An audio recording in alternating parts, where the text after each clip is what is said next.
ብልጽግና ማለት ኩራት ማለት ማኑ ስልጣኔና ሀብት መሆኑ ፈጠራ መሆኑ ቀርቶ ስልጣን መሆኑ ነው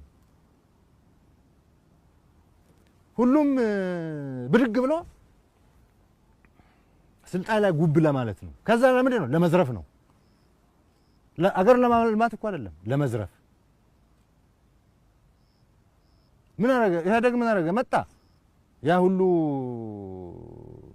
የጦርነት መከራ አልፈን መጣ ስልጣን ያዘ ከዛ በኋላ ምን አደረገ ዘረፋ ሳይሆን አጠባት ደርግስ መጣ ምን አደረገ በቃ ከአንዱ ቀውስ ወደ አንዱ ቀውስ እንደ ይሄ እንዳው ፈረንጆች እኮ ታዝበውናል ይሄ ህዝብ በቃ መንግስት የራሱን መንግስት ከመቃወም ውጪ ሌላ ሙያ የለውም እንደኮ ተብለናል እንደዛ እኮ ተብለናል ፈረንጆች እኮ ሲያገኙን እንደዛ ነው የሚሉት ሁሉ ጊዜ